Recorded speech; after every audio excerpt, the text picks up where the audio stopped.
안녕하십니까. 저도 한번 김건희 한 코인을 한 타볼까 싶어가지고 이렇게 뭐 방송을 합니다.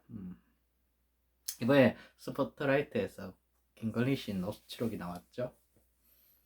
그러니까 이제 저는 이게 볼 때 보수 쪽 유튜버하고 좌파 쪽 유튜버하고 완전 다른 모습을 봅니다. 그리고 재밌는 거는 보수 쪽에서도 좀 분열되어 있는 것도 있죠. 뭐 유튜버들은 항상 분열되어 있으니까요. 제일 재밌는 거는 보수 쪽 유튜버들이 반응이 엄청 빨랐다는 겁니다. 기본적으로 보수 유튜버들, 특히 윤석열에 대한 지지하는 유튜버들은 당연히 이건 맨탕이다. 1번 맨탕이다. 2번 좌파에 꼬임에 김건희가 꼬여서 넘어간 거다. 3번 이게 뭐가 문제냐. 이게 세 가지를 얘기하고 있습니다. 기본적으로 이런 식으로 대답을 하면서 빠르게 영상을 올리고 주장을 하고 있죠. 근데 반대로 보면은 그만큼 그들이 급하다는 겁니다. 그냥 세연 논리로 가지 말고 어쨌든 그거 해서 자기 방송에 있는 조금 윤석열에 대한 엄청난 지지하시는 분들의 코인을 빨리 얻기 위해서 그런 식으로 방송했을 거라고 생각합니다. 그리고 자기 생각을 가감하게 드러났죠. 근데 그거를 보면 이건 조금 심각한 문제일 수도 있는 면이 몇 가지 있습니다. 이런 쪽에 우리 캠프로 없나? 양다리 걸쳐야지. 이게 연부인의 모습은 아니죠. 우리가 바라는 연부인의 모습은 이런 게 아니죠. 그래서 좀 그 전에 이런 문제를 인지하고 있었을 거라고 생각합니다. 그래서 제2부속실을 없애겠다, 축소하겠다 이 얘기도 윤석열 쪽에서 나왔다고 생각되고요. 근데 가장 핵심은 뭐냐 하면은 이제 윤석열이 어떻게 되면 저는 지금 이재명이 될지 윤석열이 대통령이 될지 저는 모릅니다. 솔직히 그걸 어떻게 알겠습니까? 지금 맨날 지지율 보고 왔다 갔다 하니까요.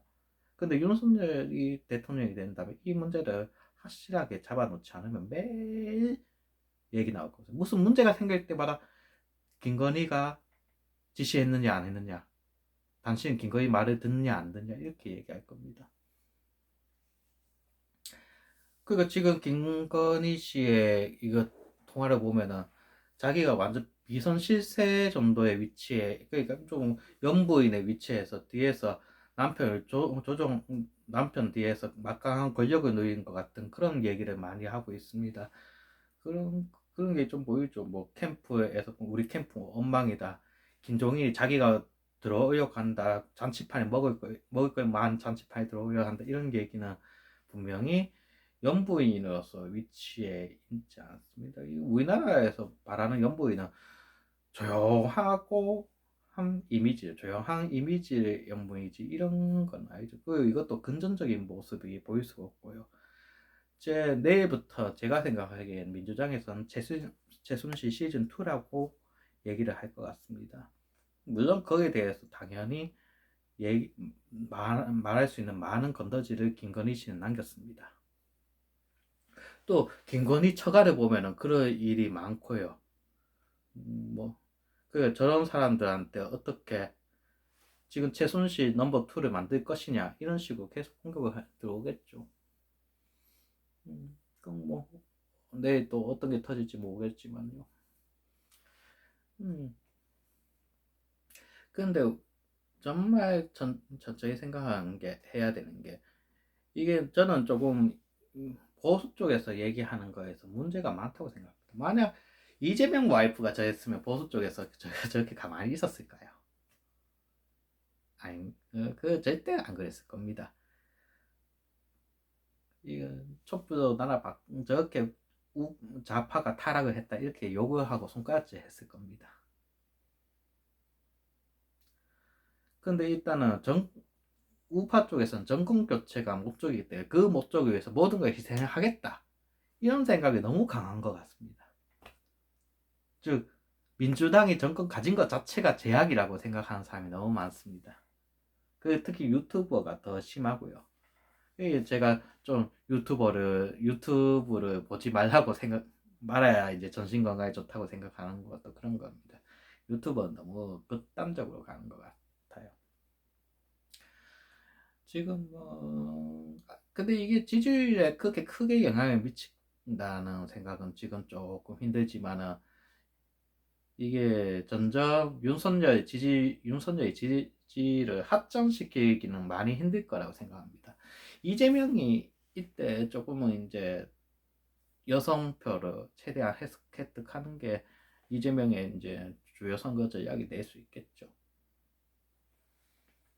왜냐하면은 지금 솔직히 너무 중도 쪽에서 별로 안 듣고 싶어 하는 소리를 좀 많이 했으면 조금 연분으로서의 품격이나 이런 거에 대해서 별로 듣고 싶지 않죠. 특히 박근혜를 끌어내린 것도 보수라고 얘기하지 않았습니까?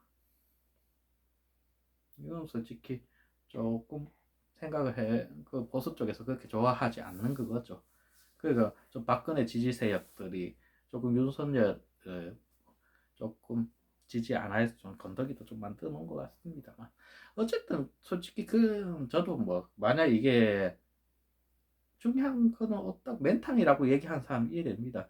근데 솔직히 그렇게 맨탕이어서 벌써 이렇게 한 게 하지 않고 벌써 터졌죠.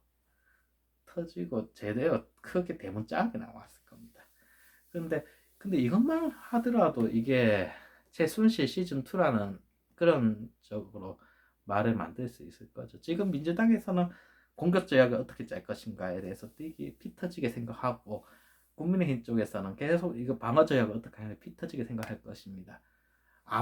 국민의힘 입장에서는 아무것도 없다고 얘기할 것이고 그리고 민주당 쪽에서는 이게 왜 아무것도 없냐 이렇게 얘기할 것입니다. 근데 또 어떻게 보면 이게 또 다른 사람들 문제 홍준표를 지적하고 김종인을 지적한 것도 이게 뭐 홍준표는 아무렇지도 않을 겁니다. 그거 많이 겪어봤으니까요. 모르겠으면 정치라는 게 너무 솔직히 이게 김건희 씨가 연분으로서 자격이 있는지는 심각하게 생각을 해봐야 됩니다.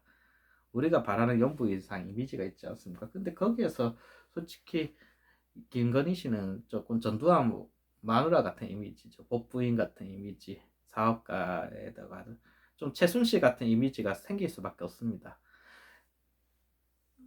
그거는 어쨌든 윤석열 후보가 어떻게든 뭐 이겨내든지 해야 되는 거겠죠. 뭐 앞으로 어떻게 될지 모르겠습니다만. 저는 이제 이게 제가 솔직히 좌파 쪽이라고 하지만은 조금 선거를 남의 그냥 게임으로 보는 사람이라 가지고 그 시점에서 보면은 이건 좀 윤석열 쪽의 악재라고 보여집니다. 크게 악재는 될 수 없지만 잽을 맞은 것 같은 악재죠. 그 윤석열 같은 경우에는 와이프에 대해서는 일단 방어적인 측면이 많습니다. 최대한 와이프를 방어하자 이런 측면이 많고 와이프에 대해서 이야기를 최대한 안 하려고 합니다. 와이프 그런 측면에서 윤석열 같은 경우에는 거기에 대해서 많이 자기의 개인적인 타격이 될 것 같습니다. 이게 정치적 법적 타격보다는 윤석열 자신에 대한 개인적 타격이 좀 심하게 될 것 같다는 느낌이 듭니다. 나중에 이게 토론회에서 윤석열의 전신적 데미지를 줄 수 있죠. 그건 어떻게 될지 모르지만 제 생각은 그렇습니다. 이게 너무 이제 사람들이 법적으로 보거나 뭐 아니면 정치적으로 뭐 그렇게 보는 거 있지만 심리적으로 보는 것도 필요합니다. 여기에서 김건희 씨의 얘기하는 말투나 이런 거 보면은 조금 너무 이제 자신만만한 사업가죠. 그게 너무 본서에도 그렇게 하고 세련되고 하지만은 너무 저속합니다.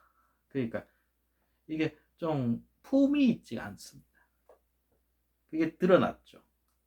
물론 윤석열도 그게 품이 있는 스타일은 알지만 근데 윤석열에 대해서 되게 방어적인 윤석열이 김건희에 대한 방어적인 그게 많은데 이거를 이런 와이프의 저속함과 그리고 와이프의 정치적 참여와 이런 거를 윤석열이가 방어할 수 있을까? 그 지금까지 그걸 말하지 말자 거기 그만 이런 식으로 얘기한 사람이 와이프가 정치에 참여 안 할 거니까 그만두십시오. 절대 말하지 마. 이런 식으로 소리 내거나 아니면 멘붕에 얻지. 그건 모르죠. 물론 많이 연습을 많이 거친 사람이기 때문에 멘붕까지는 오기 힘들 거라고 생각합니다만 그렇습니다. 그 보수들이 이걸 너무 맨탕이라고 아무것도 없다고 얘기하는 건 좀 그건 잘못됐다고 생각합니다. 틀림없이 김건희는 비선실세적인 모습을 보이고 있습니다. 남편 캠프 내가 얘기하면 자리 한 개 만들어줄 수 있고 1억 줄 수 있다 이렇게 얘기하는데요. 문제가 있죠. 이게 너무 그리고 이게 조금 자기 정치적 견해 같은 거 팍팍 드러내면서 그게 또 자기는 뭐 유명다라고 하는데 그게 정치적 견해에서 조금 뭐 저도 그렇게 좋은 인상은 안 보입니다. 뭐 이게 뭐 20대 그래도 뭐 지지한 사람은 뭐 안 바꾸겠다는 사람도 있을 거지만요. 어쨌든 제가 보기에는 김건희 씨의 이번 인터뷰 그 녹취록은 저는 솔직히 꽤 재밌었습니다. 멘탈이라고 주장하는 사람도 당연히 뭐 거기에 뭐 법적 문제가 터진 거 없으니까 그렇게 얘기할 수도 있겠지만 이제 윤석열과 김건희 씨의 그 정신적인 면, 심리적인 면에서 바라볼 수 있는 증거가 되기 때문입니다. 그리고 거기에 대해서 민주당에서 공격할 수 있는 기미가 되죠. 뭐 어떤 분 일단 그 사람들이 뭐 도덕적인 거 신경 쓰겠다, 도덕적인 거 신경 쓰나 이런 식으로 얘기하시는 분도 하겠지만은 도덕적이나 말투나 품위 같은 거 신경 쓰는 사람도 있습니다. 그것도 문제가 될 수 있죠. 그런 면에서 보면 이건 지지율에 영향을 줄 수 있습니다. 지금 솔직히 지지율이 워낙 왔다 갔다 해가지고 솔직히 지지율 1, 2%도 클 수 있습니다. 지금 뭐 어떤 지지율은 뭐 이재명인데 어떤 지지율은 윤석열 얘기다 계속 하니까 혼란스러운 상황이에요. 이런 혼란스러운 상황에서 팩트 한 개가 크게 작용할 수도 있을 겁니다. 물론 그냥 별다른 팩트가 아니고 그냥 넘어갈 수도 있는 거죠. 뭐. 어떻게 될지 모르겠지만요. 제가 뭐 예언자는 아니지만 뭐 예언자가 아니라서 어떻게 말해야 될지 모르겠지만 이건 어느 정도 이게 포인트가 될 수 있는 그런 것도 있습니다. 어쨌든 그거에 내일 가봐서 알겠죠. 제가 여기 뭐 다른 분들이 뭐 얘기할 수도 있겠지만 너무 극단적인 유튜브를 너무 보지 마세요. 전체에서 극단적인 유튜브를 보면은 점점 다시 그 극단적인 얘기에만 빠져들게 돼서 이제 중도적 관점에서 벗어나게 됩니다. 중도적 관점이란 게 중요한지 모르겠다. 이렇게 얘기하시는 분들도 있겠지만은 세상을 바꾸는 건 중도가 아니라고 얘기하는 것도 있고요. 하지만 이 극단적인 사회에서 오히려 양극단에 사는 것보다 조금은 중간에 중심을 잡고 사는 게 더 중요할 수도 있습니다. 저는 이번에 영화 돈 룩업을 보면서 많이 큰 조금 충격을 받았습니다. 이게 뭐 우리 사회가 좀 그런 것도 보이지 않나요? 내일 세상이 멸망한다 해도 우리는 좌우로 나눠서 서로 멱살 잡고 싸울 것 같습니다. 그러니까 서로 멱살 잡지 말고 객관적으로 세상을 바라볼 수 있는 그런 눈을 여러분들이 좀 키웠으면 좋겠습니다.